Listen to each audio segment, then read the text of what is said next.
crime remains a dark cloud over South Africa's normally sunny skies.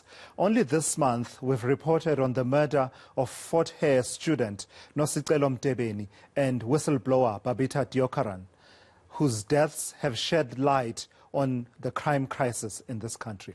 eNCA's Nqobile Madlala is in Johannesburg to find out how South Africans feel about the issues and how crime has affected them. Let's talk to Nqobile now. Nqobile, last time we checked with you, you were in Yeoville, I believe that's where you were, just having conversations with a business operator there who had been affected by crime and robbery. All categories, in fact, most categories of crime are on the rise, be it contact crimes, property-related crimes, and the various categories of aggravated robberies. Where are you at the moment, and what is the picture that is emerging from the conversations you are having? Well, tell us, we are now in the east of Johannesburg in Bedfordview, and we are about to find out in terms of what sort of crimes they are facing in this area. In fact, joining me now is the CPF chairperson. So just perhaps let's start here. What sort of crimes do you experience in this area? Nqobile, we largely, the most crime that we experience is armed robberies, home invasions, hijackings, business robberies, business burglaries. We're actually well down on the crimes that we experienced in the last few years, and we're very comfortable with that. By way of example, in 2015 we were having one home invasion or residential robbery, as it's officially called, but we call it a home invasion. We were having one a day in the May 2015. At this stage, in the last few months, we're having 2 or 3 a month. Now that's 2 or 3 a month too many, of course, but it's still well down, and we need to credit a very active CPF team working together with a very functional SAPS management team, and so the use of technology to fight the crime. Let's talk about CPF. What is it that you do as CPF?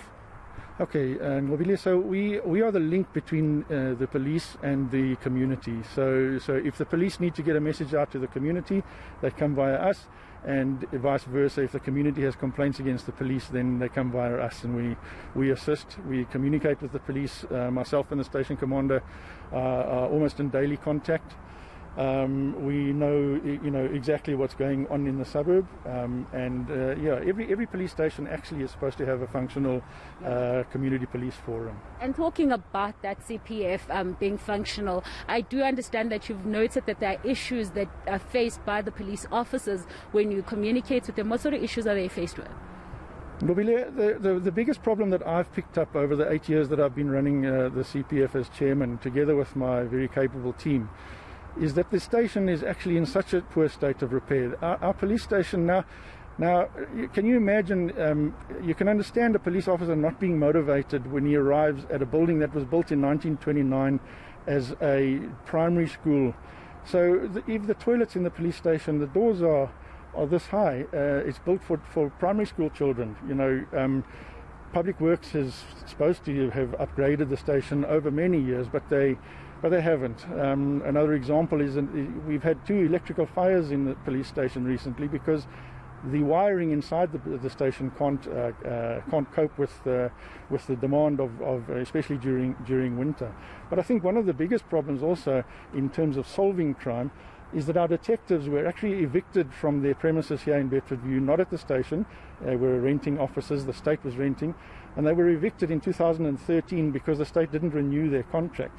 So now we've got 30 plus detectives, all since 2013 operating out of one room, one office. Now you can't interview suspects, you can't interview victims. It's really a dysfunctional system, and Public Works needs to really step up and find us a proper accommodation for the detectives and upgrade that station, because it's only a matter of time before we have another fire which we aren't able to control. All right.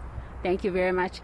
Gavin Henry there from Bedfordview, speaking to us about the issues that are being faced by police officers who are trying to do their work. He says that even though they are seeing that there is some crimes that are happening in the area, the CPF together with the police officers working together in a way, there is some form of decrease, but the issue also stays with the fact that they don't have the right police station, they don't have enough space, and he's just highlighting some of those issues that they are faced with in this area.